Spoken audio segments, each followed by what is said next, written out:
Happy Thanksgiving, everybody. No, I probably have the meat sweats right now, but there's always room for dessert and seconds. Well, welcome back to the show. Yeah, it is Thanksgiving. I can't even believe I'm getting this show out. It's like 7:05 on Thanksgiving 2025, and I've got a great show for you. But I've just had a house load of people and a lot of great cherry pie. So I thought it'd be really nice to kick in the holidays since Santa Claus crossed that finish line and talk about what inspired Santa on the things to bring you 40 years ago. That's right, 40 years ago. 1985 was a pretty stellar year for Christmases and our wish lists. So from kids to mom and dad, I'll remind you of some of the best gifts that were out there. And then you tell me what you got under the tree. I'm Victor, and straight out of the Gen Experience, what you got for Christmas in 1985. The gifts under our tree 40 years ago. Oh, and I won't forget the older kids or mom and dad, so if you feel like unwrapping a present, let's go. This year was the first year where the 80s badass Big Five would appear together. At the same time, it's hard to believe that 1985 was the last year of Star Wars toys before Kenner discontinued the whole line, as well as their popular strawberry shortcake. Childhoods were changing, as they do, but 85 was a turning point with several new franchises making their debut.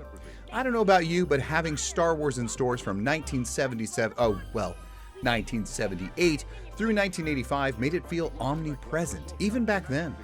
Of course, we wouldn't have the chance to mourn until the following year when suddenly there would be a void where Star Wars figures once were, when shelves looked like this. After Return of the Jedi in 1983, the Power of the Force would offer new versions of characters as well as ones we had never gotten before. Were you still trying to complete your collection with these? And would you welcome the new line of figures based on the Saturday morning cartoon droids or Ewoks? They weren't universally loved, but they were more Star Wars. Don't wait too long, all of them would be extinct the following year. But never fear, although we accepted it as the end of an era at the time, little did we know that the intergalactic tale would live on, and on, and on, even today with multiple lines at once. That would have blown our little minds back then. But tell us, which figures were you hoping to get back then in your stocking? He-Man and the Masters of the Universe had blown up since its official debut in 1982. They were larger, not just taller, but beefier than Star Wars, and by 1985, you might have been asking for Roboto, Too Bad, the Dragon Blaster, or any number from this wave. My favorite was Moss Man, but the Evil Horde fascinated us. Who were these new evil uglies, and what was this new faction all about?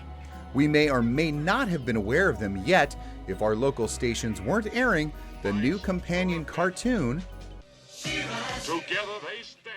He-Man's twin sister, Adora, aka She-Ra, and her Princesses of Power toy line debuted in 1984 in all their pink blister card glory. The cartoon, however, came out in 1985, and the marketing push helped elevate the new line, not to mention introduce us to Hordak as the main villain. He and the rest of the Horde came out in 1985. They were released as part of the Masters line and not the Princess of Power, creating a little confusion. The popularity of all these characters, though, would straighten out any mix-ups, and for us boys back in 1985, we had to figure out how we could add She-Ra into our collection during a time where getting a girl toy was a little awkward. But with the He-Man lineage and the connection to Hordak, perhaps our sisters could ask for She-Ra, or we successfully convinced our mom to spring for one so we could have her on the ready with the rest of the Masters of the Universe. Which of the Evil Horde was your favorite? Mine? Grizzlor. Why? I do not know. Now, giving our muscle-bound siblings a run for their money was the Transformers. They busted out of the gate in 1984 and effectively stomped on the previously released GoBots by Tonka. Oh sure, you could still get a GoBot under your tree or in your stocking, and you probably would in 85, but only if you wanted this to be your Christmas morning. GoBots even challenged Megatron as not the only transforming gun with Cap Rifle. Yeah, I think that was his name. I'm not sure this is even a gun or a robot. One look makes it clear how the competition between these two brands was hardly a competition. The G1 Transformers trickled onto toy shelves prior to the September premiere of the cartoon in '84 and was making a killing. A hot ticket this year too, 1985 would continue to release the original 1984 figure assortment that included everyone from Optimus Prime to Starscream. But they'd level it up with new entries like the Dinobots, the Constructicons that combined into Devastator and Omega Supreme. I got some Insecticons and Autobot cars that year, but you could have also circled Blitzwing, Trax, or Twin Twist in the wish list catalog. Would you be the lucky kid to unwrap a Shockwave, or did you get Shackwave, the Radio Shack licensed version of the toy you tried to pass as the G1 original? Depending on your age, a plush best friend might be waiting for you under that tree 40 years ago. Pound Puppies were totally last year, but you might ask for something new from the Cabbage Patch. Long after the initial store brawls had broken out in the past, there were plenty of adoptions available this year, including the all-new Cabbage Patch Twins. Lord, it was hard enough to get one. Now they were selling two at a time. And they'd sell. They hadn't lost their magic. Girls were still pushing them in strollers at school, and even some boys sheepishly asked for a son to adopt. Kids with some of the strangest names ever, like Esmeralda Doberama and Bartholomew Darrell. Babyland General Hospital in Cleveland, Georgia was working overtime pulling these babies out of the cabbages. But they weren't the only ones. Seriously, if you can't sing the My Buddy jingle, then you were born too late. This guy was so popular that year, the kid's sister would come in and steal his thunder in 1986. Then, of course, part plush friend, part techno wizardry, the best-selling toy of the year, Teddy Ruxpin from Worlds of Wonder. Hi, my name is Teddy Ruxpin. I know so many of you got one of these and millions more. Frankly, he blew our minds, but he couldn't compare to a 7-foot-long playset that you'd sleep on because you were either on patrol or you just couldn't bear to be far from the Joes. Now, G.I. Joe will never go out of style, will never fade or be forgotten. Like He-Man and the Transformers, these guys just don't give up or give in and continually pop up in various ways. As for the 1985 G.I. Joes, they were in Wave 4 of the Real American Hero toy line, and those catalogs promised you more and more of what you wanted. Specialty soldiers, special missions men and women with awesome looks, incredible accessories, and backstories that put any daytime soap opera story to shame. While Dusty, Buzzer, and Shipwreck were top of many kids' lists of action figures, what about the Armadillo? Or the Bridge Layer? Now, you can't beat a toy line with so many quality accessory packs and even mail-away editions at such reasonable price points. However, what was not reasonable was the USS Flag. Not in price or footprint of a toy store, the G.I. Joe aircraft carrier continued the tradition of larger-than-life playsets to world build the G.I. Joe and Cobra battles for years to come. This thing was huge. It replaced beds in some kids' rooms. That's all that could fit. The playtime went for hours with this one, and it came with an exclusive figure, Keel Haul. Chances of you getting this under the tree were slim to none, and you might just have ended up with the Listen and Fun G.I. Joe, tripwire included. But hey, it's something Joe, right? Did you catch the debut of this new cartoon in fall 1985? Did you also see the corresponding toy line appearing in toy stores at the same time? Timing is everything, and Kenner bet millions on their Star Wars replacement, Mask. Mobile Armored Strike Command, with a K, obviously. This was Star Wars last Christmas, but perhaps Mask would be their new Boys Toys juggernaut into 1986. And it did prove successful for about 3 years. Speaking of short, while Star Wars was 3 3/4 inch scale, Mask Agents and the villainous Venom bad guy action figures topped about an inch shorter. That's right, about 2 1/4 to maybe 3 inch. This made them a perfect fit in the incredible and often officially licensed vehicles that were the true selling point for the line. Sure, the characters had masks, but they couldn't do what they did in the cartoon. But the vehicles? You better believe they had detachable submersibles, extending wings for flight, pop-up chassis with laser blasts, and missile launchers from Mack truck sleeper units. Detailed vehicles and figures with articulated knees. Articulated knees! Mask made a splash on TV and toy stores with their World Adventures in what many call a combination of G.I. Joe with their specialist characters and the Transformer-type changing toy modes. With so many choices, so many characters, so many features, I'll admit I bought into it. Did you want Rhino or Switchblade? Or was it something else? Batteries not included. If there's one word that does sum up the 80s without question, It's WrestleMania. WrestleMania. Before the World Wildlife Fund took issue with the WWF, the decade was wrestling crazy. World Wrestling Federation crazy. From Rowdy Roddy to the Sheik, these caricatures of the ring were as much celebrity as Tom Selleck and Harrison Ford. Kind of. LJN went for it with a series of 9 figures in 1984. Although not articulate, they were bendy, perfect for posing, jumping, flexing, pouncing, and pounding.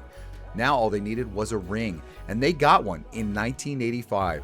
The WWF Superstar Wrestling Ring was the perfect place to get tangled in, tossed over, or make some kick-ass jumps off the ropes. Hulk, Andre, and the rest were killing it, and wrestling toys would see so much growth and development over the next decade, including the awkward thumb wrestle figures. Did you find a WWF ring under your tree? It was Rock'em Sock'em Robots, but without robots. Instead, real-life guys in 100% injected molded plastic doppelgangers of the famous men we would see on TV and who rose to fame fast and hard during this era. This is a good place to stop and say, hey, the teen model and superstar, she was still huge in 1985. Although besides day-to-night Barbie and Ken, there was the yawner Peaches and Cream Barbie released. No astronaut this year or any other cool profession, and you'd have to wait till 1986 before Barbie went all commando to destroy Hasbro's Gem and the Holograms in some dirty corporate espionage led by Barbie and the Rockers. Barbie isn't all sweet as you think. Popular, but sadly not one that stood the test of time. Sectars were released in 1985, and with their incredible molds, hand puppet mounts, and playset that rivaled Mount Olympus, there are some fans, millions. Sectars would not have a corresponding full cartoon series, but were loved by the masses for a short time. Did you ask for them Christmas 1985, or were these the kind of action figures that just showed up? A surprise you had never heard of, and they were there, under the Christmas tree, and you ended up falling in love with. One of the showiest toy lines ever, but it wasn't to last. Sectars weren't long for this world, and although just because they have made short reappearances in the adult collector universe recently, not a worldwide success that makes. Sectars were unique and contributed to the vast original and exciting options we were offered in fantasy storytelling and action figure playtime during the early and mid-80s. Now here's one that lasts and lasts. It may not have the same staying power as G.I. Joe, but like Mask, Thundercats would bear their claws and stay put in our imagination for decades to follow. 1985 was their first year. The toys came in spring, following a January cartoon release. This meant you had almost a full year to get to know them, for it to get imbued into our kid consciousness when Christmas wish lists came calling. We wanted to live out all the thrilling adventures of those Third Earthers and refugees of Thundera as they battled mutants and the evil Mum-Ra. Thundercats were different. The tone of the cartoon, the lore only hinted at until the 2011 cartoon reboot, and the characters themselves made it a standout. I will admit the original LJN figures were, well, fugly as hell, but the characters are awesome, and today I have a whole set of modern versions of these great anthropomorphic cats, and monkeys, and vultures, and more. So, with a number of the original figures released in '85, what did you get? What did you want? Did you open a Lion-O or a Panthro under your tree? As kids, we weren't buying mom jewelry, clothes, or appliances, but you know, she did have her own Christmas dreams, and it wasn't just the highest collared blouse imaginable. Microwaves were getting cheaper, but it was space saving that was all the rage. It worked for TVs, albeit miniature ones, perfect for watching your soaps in the kitchen. Mr. Coffee, though, joined the efficient appliance trend with under-cabinet mounting. With them attached under the cabinet, how did you put water in these things? Your dad might have been able to afford the Motorola Dyna TAC 8000X, or the Brick, but probably settled for the first autofocusing camera, the Minolta Maxim 7000. Sounds impressive. Perhaps he was interested in the all-in-one phone, where answering machine cords were a thing of the past. Then again, that clapper was a must-have. What dad could resist such a gadget? For full-blown teenagers and young adults, it was denim, more denim, and acid wash denim, which, by the way, sounds pretty dangerous. They were paired with oversized sweaters with geometrical designs that could be pulled over a stylish new turtleneck. you might have wanted a Sony Discman, but that was like $800.